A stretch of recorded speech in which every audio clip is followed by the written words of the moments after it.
Bruce Lee was baited by Jet Li's master and said teach me, 3 seconds later humiliated him. Bruce Lee was baited by Jet Li's master and said teach me, 3 seconds later humiliated him.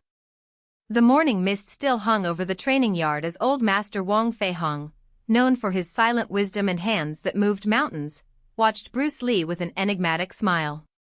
They had met by chance in Hong Kong, after rumors that a young Western fighter was challenging local masters with a no-form, no-style technique. Wong didn't believe in legends, only evidence. They say you broke the rules of traditional kung fu, said the master, adjusting the sleeves of his silk robe. But rules are there to be tested. Show me. Bruce, always eager for knowledge, didn't hesitate.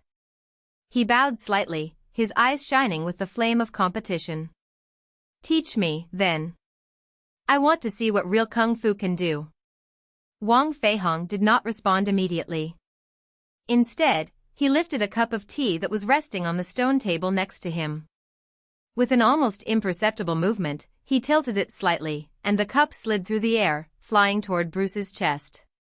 The coup was an illusion. The cup would never reach him. But the real attack came in the next instant. Wong turned his wrist, and the air around Bruce seemed to solidify.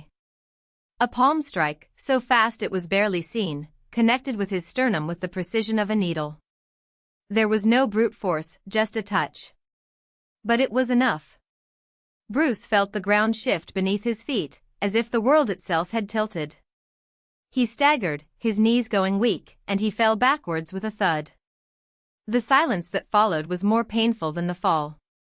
Wong Fei Hong lowered his hand, his expression unchanging. Kung Fu is not about speed or strength. It is about understanding the space between movements.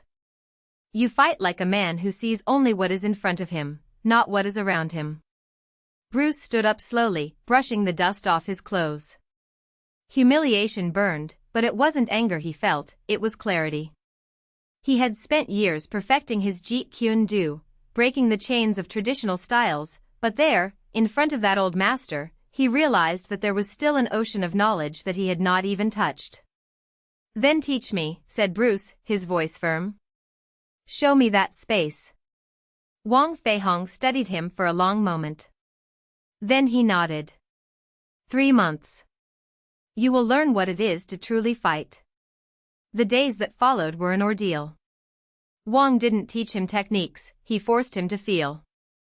Bruce spent hours standing on one leg, balancing on narrow planks as his master pushed him with light but precise blows. He learned to listen to the wind, to anticipate movements before they happened, to see the world not as a series of attacks and defenses, but as a continuous flow. By the end of the first month, Bruce was no longer moving like he used to. His posture was more fluid, his reflexes more subtle. But Wong still wasn't satisfied. You still think too much, said the master one afternoon, while Bruce dodged a series of imaginary blows.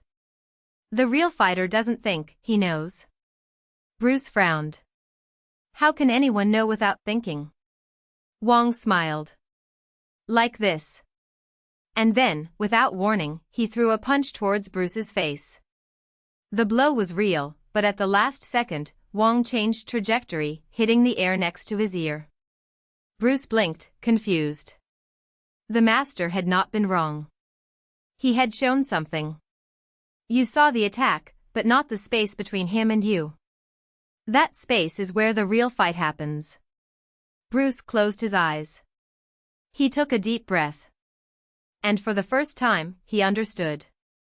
On the last day of training, Wong Fei Hong took him to the top of a hill, where the wind was blowing strong and the horizon stretched infinitely. Now you know what it's like to fight, said the master. But the true test isn't against an opponent. It's against yourself. Bruce looked at his hands, now lighter, more aware. What if I fail? Wong shrugged. Failing is just another way of learning. But you won't fail. Not anymore. And then, with one last wave, the old master walked away, leaving Bruce alone with the wind and the knowledge that, although he had been humiliated in that first encounter, he had gained something much greater, the understanding that true kung fu wasn't about winning, It was about evolving. Bruce Lee returned home with a new philosophy. He did not abandon his Jeet Kune Do, but refined it, incorporating the subtlety that Wong had taught him. Years later, when Jet Li, still a young prodigy, heard stories about that encounter, he sought out the master to find out the truth.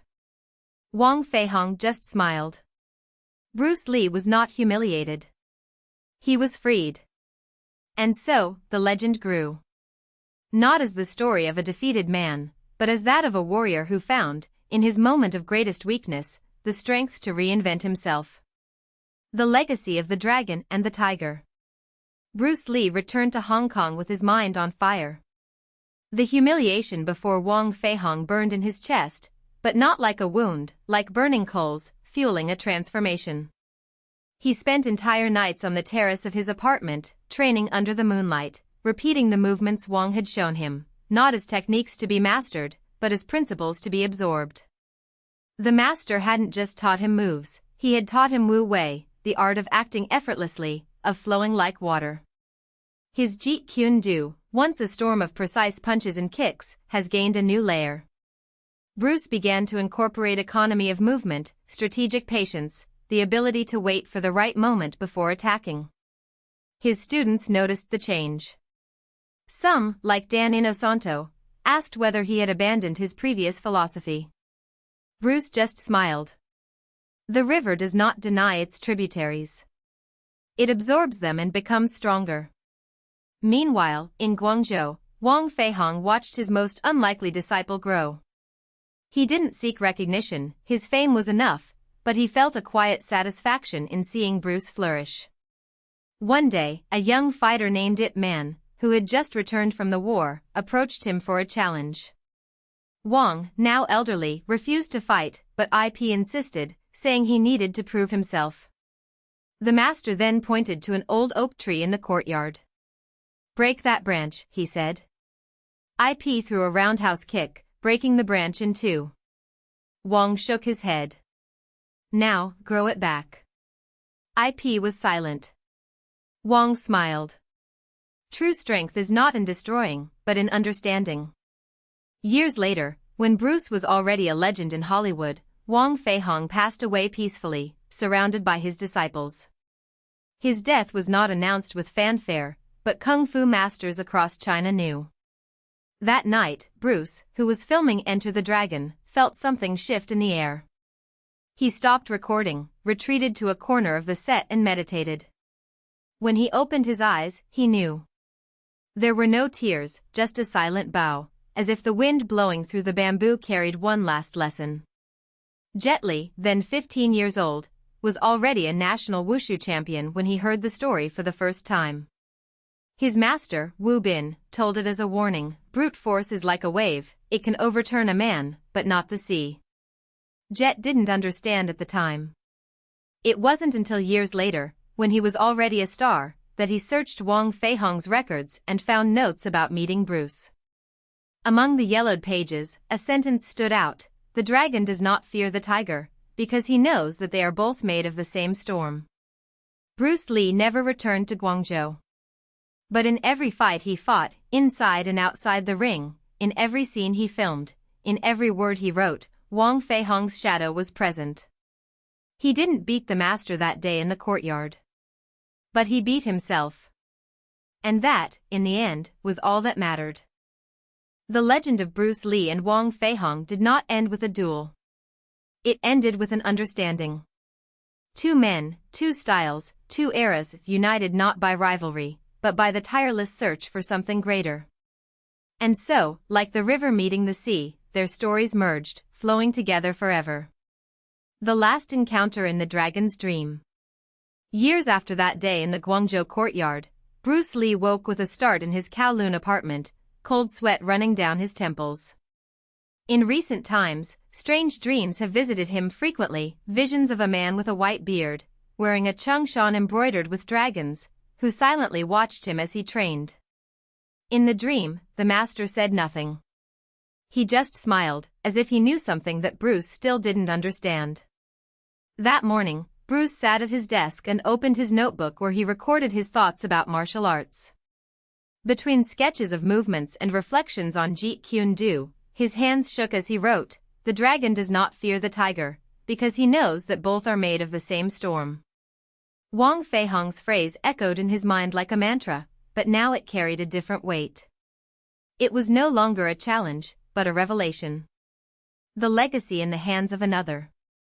Meanwhile, in Foshan, Wang Feihong's oldest disciple, Lam Sai-wing, now a middle-aged man, organized the master's belongings after his death.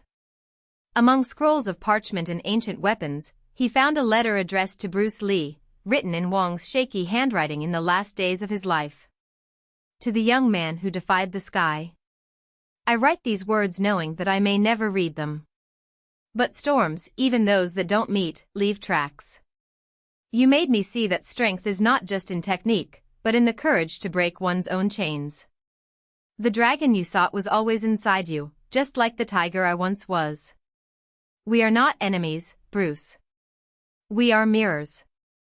If one day you feel the weight of loneliness that accompanies those who dare to go further, remember, even the highest mountains were rivers before they rose. And rivers, no matter how much they flow, always find the sea.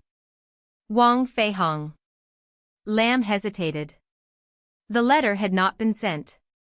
Perhaps the master had changed his mind, or perhaps he knew that fate had already sewn his threads in another way. With a sigh, he kept it among the sacred belongings of Hung Jie, where it would remain for decades, until time handed it over to whoever really needed to read it. The storm that brought them together. Bruce never knew about the letter. But something in his journey changed after that dream. In the following years, as he revolutionized martial arts cinema and founded his fighting philosophy, he began to incorporate elements of Hung Jie into his training, not as a copy, but as an homage. The fluid movement of Jeet Kune Do now carried the solidity of southern Chinese roots, as if, unconsciously, it was completing a cycle. In 1972, while filming Enter the Dragon, Bruce was visited by a young actor named Jackie Chan, who at the time was still an unknown stuntman. While watching Bruce choreograph a fight, Jackie commented on the similarity of some moves to Wang Feihong's. Bruce stopped, looking at the horizon as if he saw something beyond. "Have you ever trained Hung Jie?" he asked, without taking his eyes off the distance. "Yes, master. My father taught me a little." Bruce smiled, a smile Jackie would never forget. "So you know that the real fight is not against the other person. It is against the fear of being who you are." That night, Bruce wrote in his diary, "Today, I taught a boy what Wang Feihong taught me without words. The dragon and the tiger are not opposites. They are the same wind, blowing in different directions. The river and the sea." In July 1973, Bruce Lee died suddenly, leaving behind a legacy that would transcend generations. At the wake, among flowers and messages from fans, a wreath of white chrysanthemums arrived without a sender. Just a card, in familiar handwriting, "To the dragon who flew higher than I ever dreamed." An old tiger. No one knew who sent it. Some said it was Lam Sai-wing, honoring the master's will. Others whispered that it was Wang Feihong himself, from somewhere beyond time. But the truth didn't matter. What mattered was that, at that moment, the two legends were finally at peace. Years later, when Jackie Chan became a star and retold Wang Feihong's story in his films, he always included a subtle scene. A young fighter, mastering a difficult move, looked up at the sky and saw, for an instant, the shadows of a dragon and a tiger dancing together in the clouds.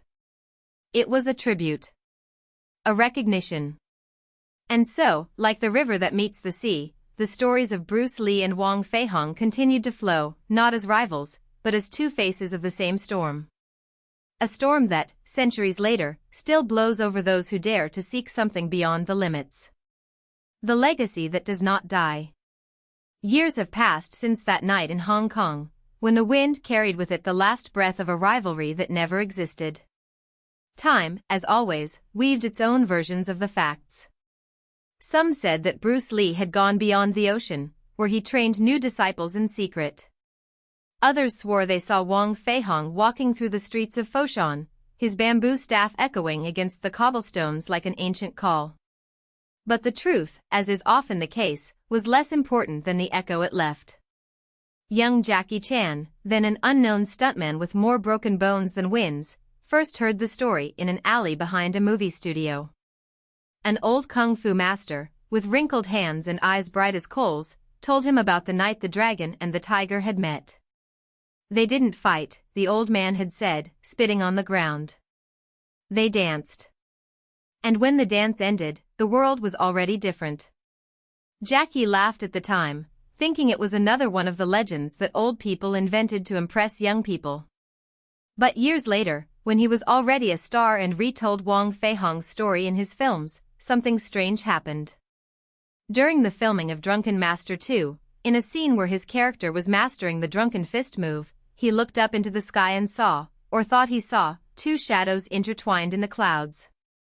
One was agile, precise, like lightning cutting through the air. The other was fluid, powerful, like a river finding its course. For a moment, time seemed to stop. And then, like a dream at dawn, the shadows dissipated. Jackie never talked about it.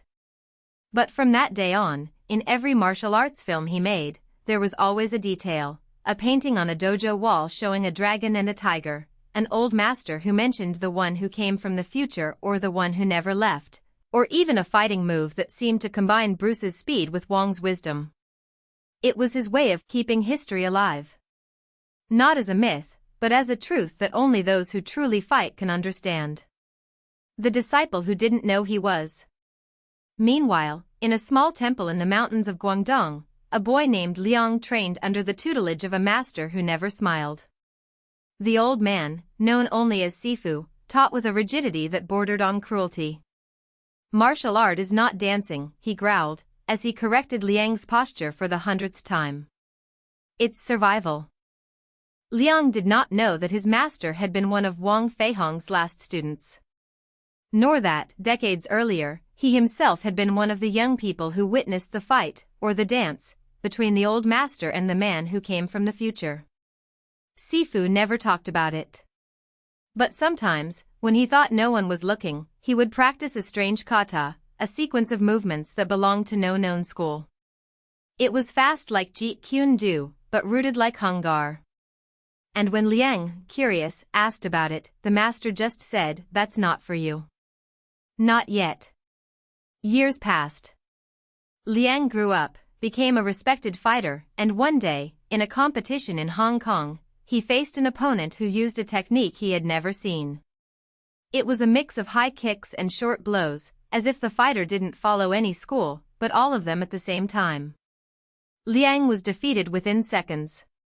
When he stood up, humiliated, the victor approached and said, in a low voice, "You fight as if you were trapped in the past. The future has no forms." Liang didn't understand at the time. But that night, he dreamed of two men fighting, or dancing, under the moonlight. One wore the black uniform of the Hung Gar masters. The other, modern clothes, like those of a Western fighter. When he woke up, he ran to the temple and confronted his master. "What was that thing you kept from me all these years?" Sifu sighed. For the first time, his eyes weren't cold. "You weren't ready before.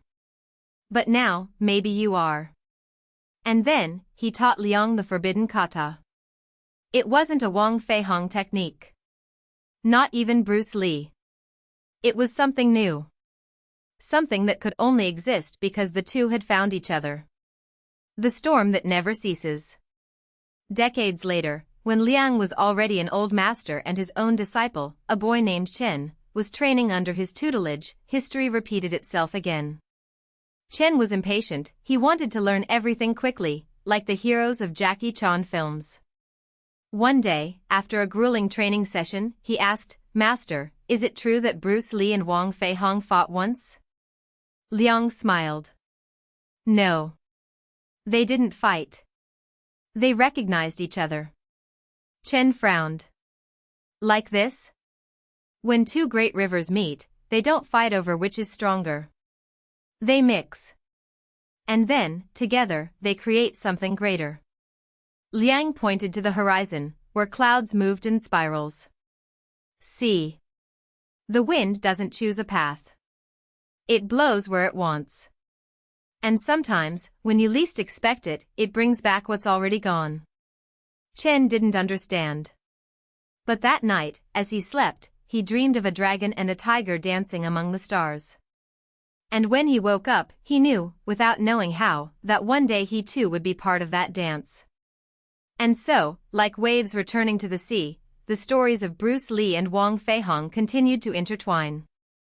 Not as rivals. Not as masters separated by time. But like two forces that, when they met, had become one. A storm that never stopped. A legacy that, even after centuries, still made those who dared to look at the sky and dream of something beyond tremble.